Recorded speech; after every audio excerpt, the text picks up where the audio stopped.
Salut tout le monde, aujourd'hui petite vidéo improvisée qui n'était pas du tout prévue dans mon programme. En fait aujourd'hui je devais sortir la suite des pépites des films de 2019, donc si jamais vous n'avez pas vu la première vidéo je vous mets dans le i et dans la barre d'infos si ça vous intéresse. Cette vidéo sortira mercredi mais j'ai décalé un petit peu mon rythme de publication parce que ça me paraissait important de réagir et de dire des choses sur le sujet duquel on va traiter aujourd'hui. Je m'excuse d'avance si la luminosité n'est pas optimale et que vous avez beaucoup de reflets sur mes lunettes, et si jamais vous vous posez la question oui mes lunettes sont complètement défoncées, non je ne vois rien sans, je suis complètement miro comme une taupe. J'ai essayé de me mettre à l'endroit où j'avais le plus de luminosité sans avoir à installer tout mon éclairage parce que je voulais que ça reste une vidéo assez rapide à tourner parce que je voulais rester dans l'actualité et dans le chaud de la chose. Puisqu'aujourd'hui nous allons en effet parler de Polanski et en particulier ce qui est totalement scandaleux, le fait qu'il ait été nominé 12 fois au César français. Dans cette vidéo, je voulais pas m'exprimer sur l'affaire en elle-même parce que tout a déjà été plus ou moins dit dessus. Je voulais évidemment montrer mon désaccord contre cette nomination-là. Mais surtout, j'ai fait une espèce de compilation d'un peu tous les arguments que j'ai pu lire autour de cette affaire-là pour défendre Polanski. Et vraiment, c'est une fois un cas où je trouve qu'il n'y a absolument aucune raison défendable d'être pour le fait qu'il ait été nominé. Parce que vraiment, cette nomination est un scandale et il n'y a absolument aucune raison légitime qu'il ait pu être nominé autant de fois au César. Alors j'ai vu l'argument de la présomption d'innocence être utilisé plusieurs fois. Je pense que les personnes qui l'utilisent ne sont tout simplement pas au courant de la réalité de l'affaire. Je vous mets bien évidemment énormément de sources dans la barre d'infos, donc n'hésitez pas à les checker parce que j'ai fait quand même pas mal de recherches pour cette vidéo. Donc effectivement en France on a la législation qui fait ce qu'on appelle le principe de présomption d'innocence. Nous ne sommes pas déclarés coupables tant qu'il n'y a pas de preuves formelles qui prouvent que l'on ne l'est. C'est d'ailleurs grâce à cette présomption d'innocence qu'il y a énormément de violeurs, de pédophiles ou n'importe quoi, bref, qui s'en sortent complètement lavés puisqu'il n'y a pas de preuves les incriminant suffisamment. Polanski, en France, pour le défendre, on utilise très souvent la présomption d'innocence. Mais il n'y a absolument pas droit. Pourquoi? Eh bien tout simplement parce qu'il a déjà été jugé et condamné pour des actes de pédophilie et de viol. On n'est pas ici face à une personne qui se retrouve face à des accusations et qui doit prouver ou non sa culpabilité sur lequel il pourrait y avoir un potentiel doute. Polanski est un violeur, Polanski est un pédophile. La présomption d'innocence ne s'applique donc absolument pas à son cas. Si jamais vous souhaitez avoir un point de vue juridique sur l'affaire qui est un petit peu plus neutre, mais qui est porté par une personne qui travaille dans le pénal et dans le judiciaire, je vous laisse en barre d'infos et dans le petit l'excellente vidéo de 911 avocats qui a déjà fait un excellent travail sur le point de vue juridique de la chose. Pour moi, cet argument de oui mais les Césars ça doit d'abord récompenser le cinéma, c'est un petit peu la même chose que on doit séparer l'homme de l'artiste. C'est pourquoi je vais répondre à un package là-dessus parce que pour moi c'est exactement la même idée. Déjà, c'est extrêmement naïf de croire que les œuvres d'art, le cinéma compris, sortent de nulle part, évoluent dans un contexte qui serait neutre et qui serait uniquement celui de la création. Pour avoir création, il faut un créateur. Ça peut paraître complètement évident, mais j'ai l'impression qu'il y a des personnes qui ne font pas le lien entre un créateur et son œuvre d'art. Alors que si une œuvre d'art a une personnalité bien propre, une patte spécifique et quelque chose de particulier, c'est que l'on recherche l'âme du créateur qui l'a mis à l'intérieur. On ne peut absolument pas différencier la création de son créateur. C'est une hérésie même d'un point de vue, je dirais, purement artistique. Pourquoi donc est-ce que d'un point de vue juridique, on devrait faire une exception? Prenez la même chose avec un autre corps de métier. Si vous appreniez demain que votre boulanger était un pédophile multirécidiviste, qu'il était encore à l'heure actuelle accusé de viol, qu'il avait fui son procès et n'avait jamais purgé sa peine, est-ce que vous continueriez à consommer son pain? Les œuvres d'art, l'art en général, la création, c'est pas un monde qui existe à part d'une autre. C'est pas un monde qui devrait bénéficier de ce genre de traitement-là. D'autant plus qu'à l'heure actuelle, il existe largement assez de manières de consommer des œuvres sans pour autant légitimer son créateur. Si je dois parler sur un plan personnel, moi-même j'aime plutôt bien les films de Polanski. À commencer par La 9e porte qui est vraiment, je pense, facilement dans le top 30 de mes films préférés. Je garde un rapport qui est intime avec ses œuvres, je me donne les droits de les regarder sans lui donner d'argent, je me donne le droit de les aimer ou pas sur un point de vue personnel, mais il est hors de question que je les mette sur le devant de la scène, que j'en fasse l'apologie, et que je paye pour consommer ces œuvres-là. Mais allez, admettons que je me mette dans une mauvaise foi totale, et que je me dise ce fameux argument du « les Césars doivent uniquement récompenser le cinéma ». Vous voulez qu'on parle vraiment de cinéma avec cette récompense? Je n'ai pas vu le film J'accuse, donc je vais me garder de tout jugement cinématographique sur cette création. Par contre, je peux très bien parler du reste. Seules les bêtes, par exemple, qui est nominé dans seulement des catégories, meilleure adaptation et meilleur second rôle féminin. Pourquoi? Ce film est un grand film français, il méritait meilleure réalisation, il méritait meilleure photographie, et surtout Denis Ménochet pour son rôle absolument formidable méritait d'être nominé. Vous voulez qu'on continue à parler cinéma? Ok. Pourquoi L'heure de la sortie, qui est une vraie pépite du cinéma français, un vrai bijou, qui en plus a cartonné sur le plan critique, qui prouve que le cinéma de genre français continue à exister de manière fine, intelligente, avec un Laurent Lafitte absolument merveilleux qui aurait aussi mérité une nomination. Pourquoi ce film-là n'a pas été nominé? Zombie Child est un film qui a une photographie, une plastique absolument magnifique, avec un montage qui est tout aussi réussi. Pourquoi, encore une fois, si on parle cinéma, ce film n'est pas nominé? Le Chant du Loup, magnifique film, franchement pas loin du chef-d'œuvre, magnifique film français qui a énormément fait parler de lui, qui a eu un succès aussi à l'international, un film génial, nominé dans seulement 3 catégories. Même les films qui ont eu beaucoup de nominations comme Les Misérables ou Le Portrait de la jeune fille en feu, qui sont des films incommensurablement intéressants, intelligents, politiques, actuels, puissants, magnifiques sur le plan de la réalisation, personnelle. Même à des films comme ça qui sont irréprochables sur le plan cinématographique, puisque l'on doit encore une fois absolument parler uniquement de cinéma, même ces films-là vaudraient moins que J'accuse. Sérieusement, vous la voyez pas l'indécence là-dedans? Parce que si les Césars doivent être une cérémonie qui récompense uniquement le cinéma,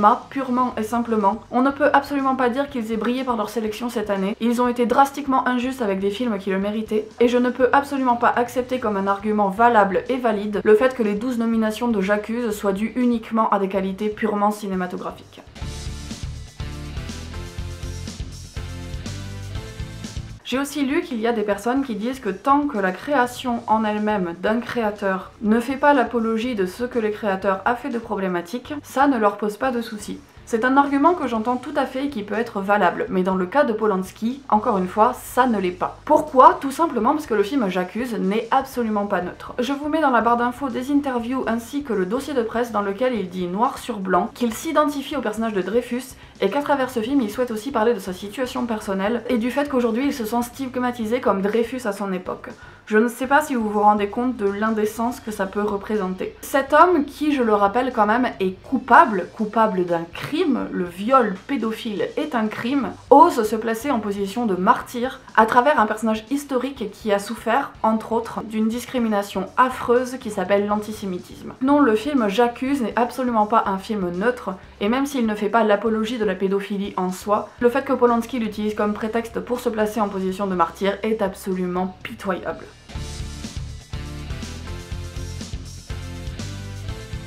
Je voulais aussi répondre à notre cher président de l'Académie des Césars qui a osé déclarer tout de même que les Césars ne devaient pas avoir de position morale. Encore une fois, je trouve que c'est d'une naïveté absolument navrante que de penser que chaque acte dans la vie puisse être neutre. Encore une fois, comme si le cinéma, la création, le fait de nommer tel ou tel réalisateur ou tel film était un acte neutre et que l'on pouvait évoluer dans la vie en dehors de tout contexte. D'autant plus que là, ils lui ont quand même filé un maximum de récompenses, 12 nominations, c'est le film le plus nominé.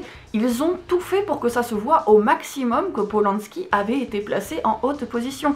C'est avoir une position morale. D'autant plus que Polanski en est pas à son premier coup avec les Césars, puisque en 2017, je rappelle qu'il devait quand même être l'invité d'honneur des Césars, ou même le président, je ne me rappelle plus, quelque chose de ce genre-là, et que heureusement, scandale faisant, les Césars avaient reculé, mais je pensais qu'ils avaient appris la leçon après un coup pareil. Faut croire que non. Nominer Roman Polanski au César, c'est avoir une position morale. Ce n'est juste peut-être pas forcément du bon côté de la morale.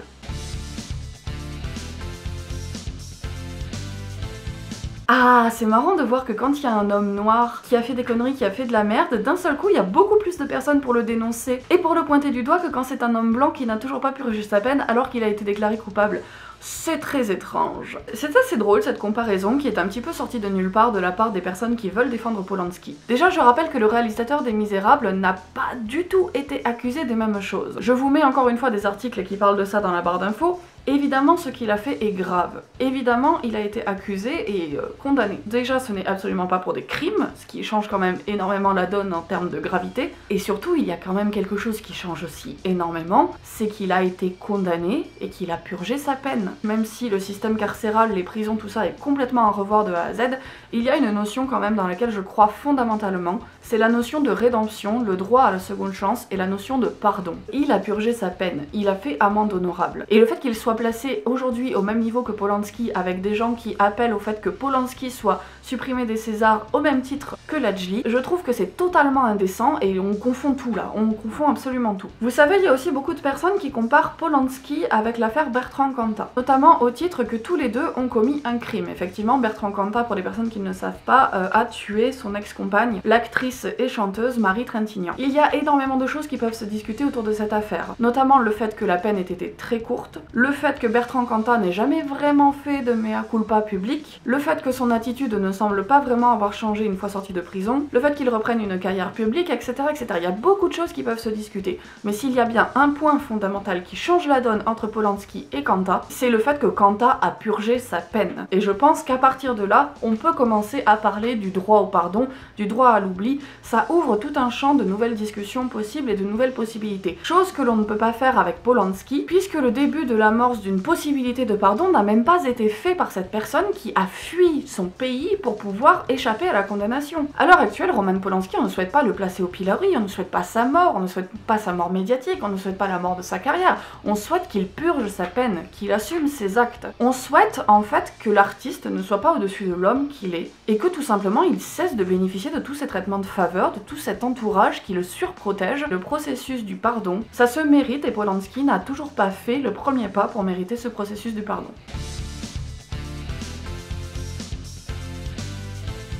On revient sur l'argument d'une qualité cinématographique qui pourrait, encore une fois, justifier la présence de Polanski au César. Ok, bon, l'argument historique, très bien. Il s'avère que ma mère est elle-même historienne, elle est allée voir ce film pour essayer de voir si ça pouvait être un bon document pédagogique à présenter à ses élèves. Elle m'avait dit elle-même en sortant de la séance qu'elle avait l'impression que quand même il y avait beaucoup de raccourcis et que pour un film qui se prétendait être aussi juste avec l'histoire, avec le traitement de l'histoire de J'accuse, il y avait quand même énormément de liberté, énormément de scénarisation. Quand on est dans le cadre d'un biopic, c'est quelque chose auquel on est tout à fait en droit de s'attendre, mais le problème c'est que J'accuse a un texte d'ouverture disant « Ouah, tous les faits sont archi réels, je ne présente que les faits, la vérité, etc. etc. » Donc quand tu te vantes de faire un film qui soit aussi juste, aussi vrai, aussi proche de ton sujet, il faut faire quelque chose d'irréprochable. J'accuse ne l'est pas. Je vais vous mettre encore une fois dans la barre d'infos des liens que j'ai trouvés d'historiens qui portent un point de vue sur J'accuse. Après, je veux dire, le débat est entre historiens, le débat est à avoir. J'essaye juste de réfuter l'argument qui voudrait que J'accuse est un film qui soit aussi historiquement juste et que c'est pour ça qu'il mérite autant de nominations, puisque absolument pas. Et il y a des historiens qui sont totalement contre cette thèse. Je suis tout à fait d'accord pour dire que le cinéma est effectivement un art collectif. On peut tout de même se poser la question de l'éthique des personnes qui ont choisi, avec l'historique de Polanski, de travailler avec lui. Mais bon, je sais ce que c'est que d'être dans la galère, je sais ce que c'est que d'avoir un contrat juteux, intéressant, je sais ce que c'est en plus la condition des intermittents du spectacle, c'est une vraie galère. Je ne jette absolument pas la pierre à l'équipe technique qui a voulu bosser avec Polanski parce que on ne sait pas quelles sont les histoires personnelles des gens qui sont derrière. D'autant plus que au vu des bandes annonces, le film avait quand même l'air d'être effectivement techniquement très très beau, techniquement irréprochable. Si jamais on souhaitait à travers les Césars récompenser non pas la personne, Polanski, non pas le film J'accuse en soi, mais avant tout les personnes qui ont fourni un travail exceptionnel et qui ont fait en sorte que le film soit de bonne qualité, il était très simple de rester dans cette position-là. Il suffisait de le nominer uniquement dans des Césars techniques. Ce sont des cas qui se sont déjà vus dans des précédentes cérémonies où des films qui faisaient polémique, ou bien en tout cas où les réalisateurs ou réalisatrices faisaient polémique, avaient été uniquement nominés dans des catégories techniques. C'est une position qui a un peu le cul entre deux chaises, mais qui a au moins l'argument solide d'être recevable. Je vous rappelle encore une fois qu'il a été nominé dans 12 catégories, ce qui est énorme, c'est le film le plus nominé de cette année, donc l'indécence est quand même vraiment très haute, mais en plus de ça, il est nominé en son nom propre, il est nominé en tant que meilleur réalisateur. On n'est pas ici dans un cas où on essaye de récompenser le film J'accuse, on n'est pas ici dans un cas où on essaye de récompenser l'équipe du film J'accuse, on n'essaye pas d'en récompenser la technique, on n'essaye pas d'en récompenser les efforts d'un point de vue purement artistique, puisque les Césars semblent tenir tellement à cette pseudo-neutralité. Encore une fois, il a été nominé en son nom propre. Ça rend l'argument du film, qui est un art collectif, totalement irrécevable pour nominer Polanski et pour nominer J'accuse.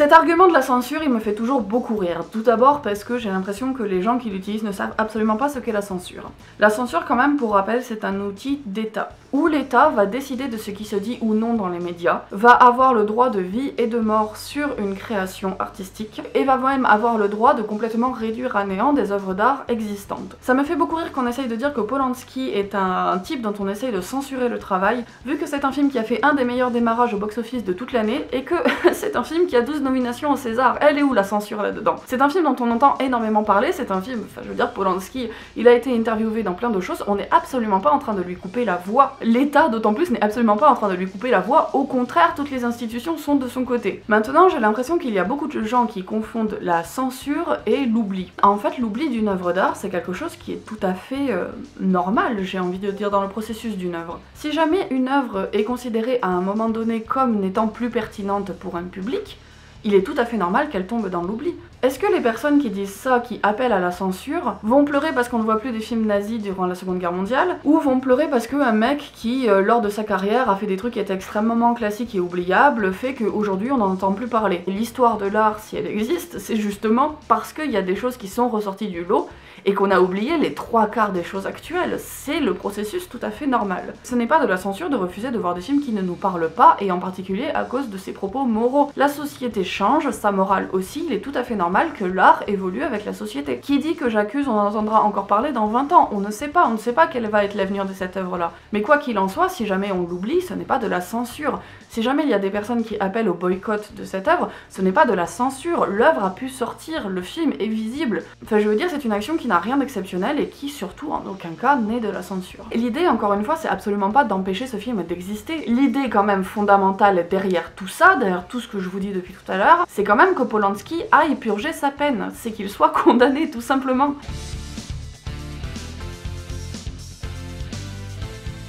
Alors là, c'est pas vraiment un argument que j'ai vu en défense de Polanski, mais c'est plus de manière générale envers les violeurs, les pédophiles, ce genre de personnes que l'on accuse, et on dit toujours que ça va pourrir leur réputation.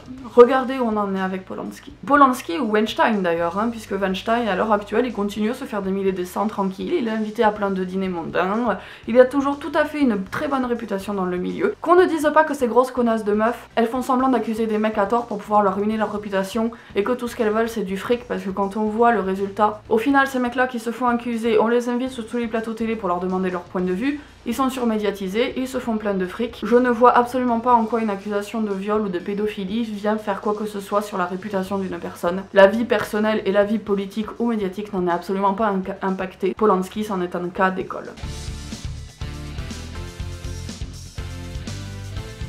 Salut tout le monde, je vous retrouve juste avec le micro parce que au montage je me suis rendu compte que c'était important de dénoncer, c'était important de dire les choses, mais c'était aussi important de vous donner des solutions. Quels sont les moyens d'action à notre portée pour pouvoir dénoncer ce genre de comportement, pour faire en sorte que ça n'arrive plus. Donc la première des solutions face au cas Polanski, c'est tout simplement d'écrire directement, de contacter l'Académie des Césars. On peut le faire par mail, directement depuis leur site internet, ou bien aussi les interpeller sur leurs réseaux sociaux. Forcément, aujourd'hui, à l'ère des réseaux sociaux, la réputation virtuelle compte énormément, et les institutions, les pouvoirs publics, font très attention à leur image, donc vous pouvez tout à fait les interpeller de cette manière-là. Depuis le moment où j'ai tourné cette vidéo, il y a déjà des pétitions qui se sont organisées, donc vous pouvez tout à fait signer des pétitions en ligne. Je vous mets quelques liens dans la barre d'infos pour que vous puissiez aller voir ça. L'action aussi qui serait la plus efficace serait tout simplement de boycotter les Césars. Ne regardez pas tout simplement la cérémonie. Si jamais vous souhaitez absolument la voir d'une autre manière, vous pouvez tout simplement passer par des moyens illégaux, ou bien la voir en rattrapage beaucoup plus tard, mais ce serait un impact très fort pour signifier un mécontentement général, qu'il y ait une baisse d'audimat très importante pour la cérémonie des Césars en soi. Si jamais vous connaissez d'ailleurs des personnes qui sont invitées à la cérémonie des Césars, vous pouvez aussi inviter ces personnes à boycotter la cérémonie des Césars en n'y allant tout simplement pas. Une autre solution qui est aussi facile et à la portée de tout le monde, c'est tout simplement en parler. Lorsque j'ai fait des recherches pour cette vidéo, j'ai été très étonnée de voir le nombre de personnes qui ne connaissaient absolument pas l'affaire Polanski. Donc tout simplement informer les gens, parlez-en, partagez des articles, des vidéos qui en parlent. Vous pouvez aussi, quand ce genre de cas arrive, tout simplement boycotter les films. À l'heure actuelle, nous avons les moyens de voir des films, de consommer des œuvres d'art sans cautionner les personnes qui créent ces œuvres-là. Je comprends tout à fait le besoin de vouloir voir des films comme J'accuse, car c'est vrai que cinématographiquement ils ont l'air très intéressants, mais vous pouvez tout à fait trouver des moyens alternatifs de consommer ces films. Donc le boycott est aussi une action qui est très efficace. Une autre action aussi qui peut être intéressante, et là je m'adresse très particulièrement à mes collègues youtubeurs ou critiques cinéma, c'est de ne pas parler de ces films-là, de ne pas parler des films qui sont portés par des personnes problématiques. On peut aimer les films de manière individuelle, mais si jamais on continue à les faire exister sur la scène médiatique, si jamais on continue à en parler, on continue à les cautionner, on continue à leur donner de la visibilité, et ça c'est extrêmement problématique. Donc tout simplement refuser de parler de ces films-là, refuser de parler de J'accuse. Si jamais vous avez boycotté les films, vous pouvez, avec le prix du ticket cinéma économisé, faire des dons à des associations qui s'occupent de personnes qui sont victimes de viol ou victimes de pédophiles. Je vous mets dans la barre d'infos des liens qui en parlent, et même si jamais vous êtes allé voir le film, vous pouvez tout à fait, bien sûr, faire un don. Ça, c'est toujours des choses qui sont extrêmement utiles, car ces associations-là se battent et militent vraiment, et surtout, bien souvent, rattrapent les manquements de l'État sur ces sujets-là. J'espère que ces quelques solutions vont vous aider à trouver quelque chose à faire. N'hésitez pas, si jamais vous avez d'autres idées, à les mettre dans la barre d'infos. Je les épinglerai afin que tout le monde puisse y avoir accès. Je vous laisse pour la fin de la vidéo. Voilà, cette vidéo réaction à chaud sur Polanski est terminée. J'espère que ça vous aura plu. J'espère surtout, encore une fois, que l'éclairage, tout ça, ça pourra aller et que ça donnera quand même un résultat qui soit pas trop dégueu. Je vous retrouve exceptionnellement la semaine prochaine pour un enchaînement de 2 vidéos cinéma. Mercredi, je sortirai la suite et la fin des pépites de 2019. Et samedi, je sortirai l'intégralité des films que j'ai vus durant le mois de janvier 2020. J'ai hâte de commencer à parler actualité cinématographique avec vous, ça m'a beaucoup manqué. Et n'hésitez pas en tout cas à me suivre sur les réseaux sociaux parce que j'y suis assez active. Et c'est là, si jamais vous voulez qu'on réagisse à chaud sur certains films que je vais voir, n'hésitez pas. Et voilà, cette vidéo est terminée, donc je vous dis comme d'habitude à la prochaine pour une nouvelle vidéo. Salut!